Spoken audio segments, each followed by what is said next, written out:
రైతుల సంక్షేమానికి ముఖ్యమంత్రి చంద్రబాబు నాయుడు అధిక ప్రాధాన్యత ఇస్తున్నారు అని తెలుగుదేశం పార్టీ రాష్ట్ర అధికార ప్రతినిధి పిఠాపురం మాజీ ఎమ్మెల్యే వర్మ తెలియజేశారు. పిఠాపురం అంబేద్కర్ భవన్ లో అన్నదాత సుఖీభవ పీఎం కిసాన్ సంబంధించి రైతులతో జరిగిన కార్యక్రమంలో మాజీ ఎమ్మెల్యే వర్మ పాల్గొని రైతులను ఉద్దేశించి ప్రసంగించారు. పిఠాపురం నియోజకవర్గానికి సంబంధించి సుమారు 23,000 మంది రైతులకు సంబంధించి సుమారు 13 కోట్ల రూపాయలు రైతుల ఖాతాలో జమ కానున్నాయి. ఈ నేపథ్యంలో మాజీ ఎమ్మెల్యే వర్మ మీడియాతో మాట్లాడారు. చంద్రబాబు నాయుడు గారు విశాఖపట్నాన్ని మొదలు పెట్టడం, ఈ రోజు రైతులు 2 పంటలు పండుతున్నాయంటే ముఖ్య కారణం Telugu Desam party, Janasena party, BJP party కలిసిన కూటమి ఇచ్చిన మేనిఫెస్టోలో అన్నదాత సుఖీభావ ఏదైతే 20,000 రైతులకు ఇస్తా ఉన్నాం, మరి అది 8,690 కోట్ల చిల్లరే డబ్బులు కేంద్ర ప్రభుత్వ నిధులను కలిపి ఈ రోజు టోటల్ గా రైతులకి ఇచ్చిన మాట నిలబెట్టుకున్న ముఖ్యమంత్రి చంద్రబాబు నాయుడు గారు 20,000 రూపాయలు ఈ రోజుతో రైతులు మొత్తం ఖాతాలో పడింది.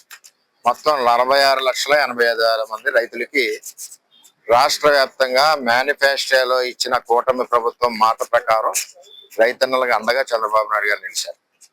అదేవిధంగా రైతు కోసం చంద్రబాబు నాయుడు గారు ఎప్పుడు కూడా వెన్నెముగ్గా ఉంటారు. నాకు ఇచ్చిన మాట ప్రకారం పురుషోత్తపట్నాన్ని ప్రభుత్వం వచ్చిన వెంటనే మొదలుపెట్టి ఈ రోజు ఈ 2 సంవత్సరాలు కూడా 2 పంటలు రైతులకి పండే విధంగా చంద్రబాబు నాయుడు గారు పురుషోత్తపట్నాన్ని ప్రారంభించారు.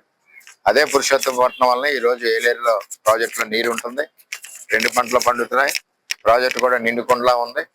మరి ఇంతే కాకుండా ఎప్పుడు కూడా వరదలకు మునిగిపోయే మన పిఠాపురాన్ని ఆ రోజు కలెక్టర్ ఆఫీసులో మేము గట్టిగా పోరాడడం జరిగింది. పంటలు పడినప్పుడు నీరు పట్టుకెళ్తారు, వరద ఎందుకు పంచుకోరని చెప్పి ఆ విధంగా 60,000 ఎకరాలని వరద ముంపు కాకుండా రైతుల్ని మరి ఆదుకోవడం జరిగిందని చెప్పి కూడా తెలియజేస్తున్నాం. ఏది ఏమైనా మరి చంద్రబాబు నాయకత్వంలో ఈ జిల్లాలో పురుషోత్తపట్నం, అలాగే పుష్కర ఎత్తిపోతల పథకం, అలాగే చాగలనాడు ఎత్తిపోతల పథకం, అలాగే ముసిరిమిల్లి ప్రాజెక్టు, ఇవన్నీ కూడా చంద్రబాబు నాయుడు హయాంలో వచ్చినాయి తప్పితే కాంగ్రెస్ ప్రభుత్వం కానీ, వైఎస్ రాజశేఖర రెడ్డి కానీ, జగన్మోహన్ రెడ్డి కానీ ఈ తూర్పుగోదావరి ఉమ్మడి తూర్పుగోదావరి సంబంధించి ఏ ఒక్క ఇరిగేషన్ ప్రాజెక్టు కానీ, ఒక్క రూపాయి కానీ రైతుకి అండగా ఎప్పుడు లేరని నేను తెలియజేస్తా ఉన్నా. అందువల్ల ప్రజలు జగన్మోహన్ రెడ్డి బుద్ధి చెప్పారని చెప్పి తెలియజేస్తున్నా.